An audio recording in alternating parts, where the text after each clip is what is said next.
Bakit nga ba ang isang lugar na halos 80% ay puro yelo ay itinuturing na pinakaimportanteng target sa mundo ngayon?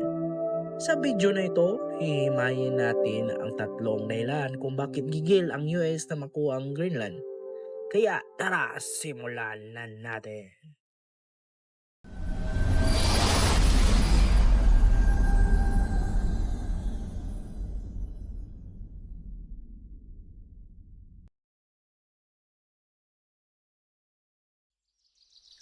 Una, ang lokasyon. Kung titingnan niyo ang mapa, ang Greenland ay parang nakabantay sa tuktok ng mundo. Bakit ito importante? Dahil sa climate change, unti-unting natutunaw ang yelo sa Arctic Circle.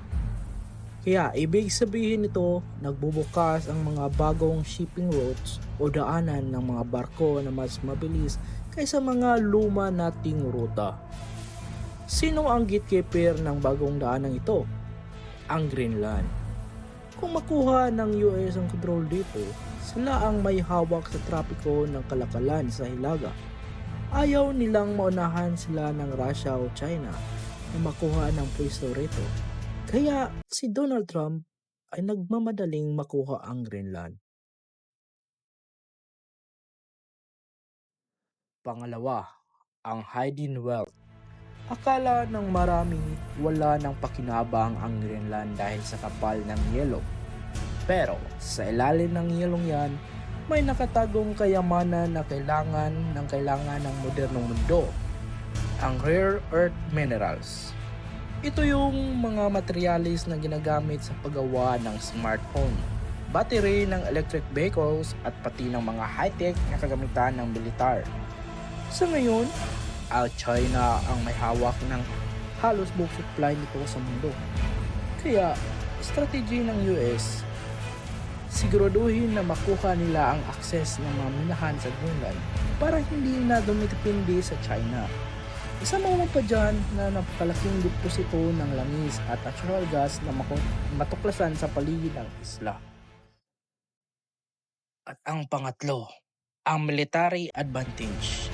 Alam nyo ba na mayroon ng base ang Amerika sa Greenland? Ito ang Pitofik Space Base, ang pinakahilagang base militar ng US Armed Forces. Napakalaki ng papel nito sa national defense. Mayroon silang dambuhalang radar system doon na nakabantay 24/7 laban sa anumang banta ng missile attack. Dahil sa lapit ng Greenland sa North Pole, ito ang pinakamagandang pwesto para ma-detect ang anumang atake bago pa man ito makarating sa loob ng Amerika. Kaya para sa kanila, ang makuha ang buong suporta ng Greenland ay katumbas ng pagkaroon ng isang unsinkable aircraft carrier sa gitna ng karagatan.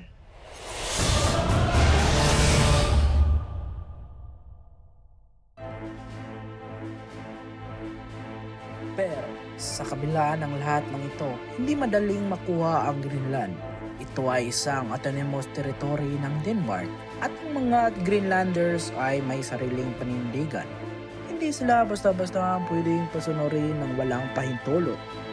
Kaya ang tanong, sa tingin niyo ba mas makakabuti ba sa Greenland na pupanig na lang ng tuluyan sa Amerika? O mas maayos na manatili silang independent?